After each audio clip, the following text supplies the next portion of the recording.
Hello everyone, my name is Jaskirandeep Kaur Grewal and I was a student in the PA program at the Yale School of Medicine. Thank you for interest in our research.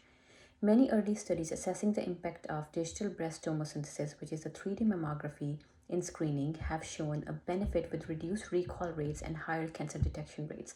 However, the question arises as to whether the increased cancer detection with DBT simply increases the detection of low-grade, slow-growing cancers that could lead to what is referred as overdiagnosis. When a new technology is introduced, there may be low-grade cancers found that might not contribute to improved morbidity and mortality for patients. So it is important to assess the findings with a new technology over a long period of time to understand the rates and types of cancers detected.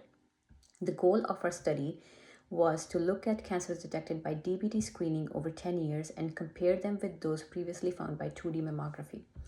We reviewed all cancers detected in screening mammograms by DBT over a 10-year period starting in 2011 and compared these to cancers detected by 2D digital mammography in the preceding 3-year timeframe.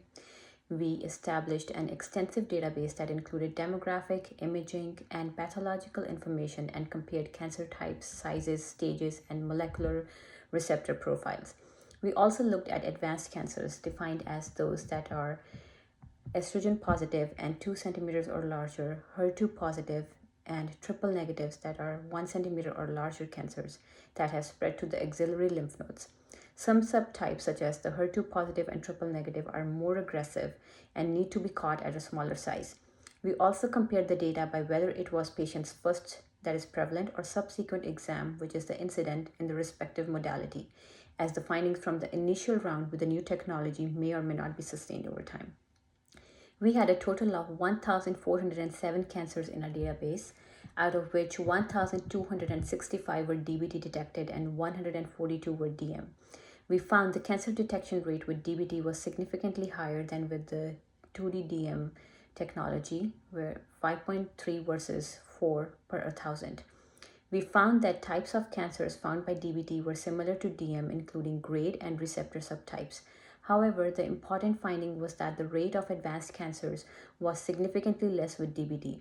So while the types of cancers in the population of women were similar, DBT caught them at an earlier stage. In other words, DBT did not just find the lower grade cancers, but also the more aggressive ones when they were a smaller size or had not metastasized to the lymph nodes. Furthermore, we found that when women underwent subsequent screening with DBT, the cancer size was small and the rates of advanced cancers decreased even more. Whereas the subsequent rounds with DM, there was no change. DBT permits detection of cancers that otherwise might have been missed on 2D mammography, and this leads to increased detection at earlier stages. Our study does have some limitations in that it is a retrospective observational study at a single institution, and screening in US is performed on a voluntary basis. Many women did not adhere to the annual or biannual screening, so intervals between screenings vary widely. Our findings need to be reproduced by others in different populations of women and under different screening protocols.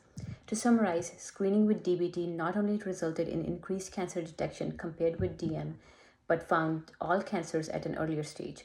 These encouraging results with DBT should translate into better outcomes for women as detection and treatment of breast cancers, particularly aggressive cancers at an earlier stage, improve survival in patients. Thank you.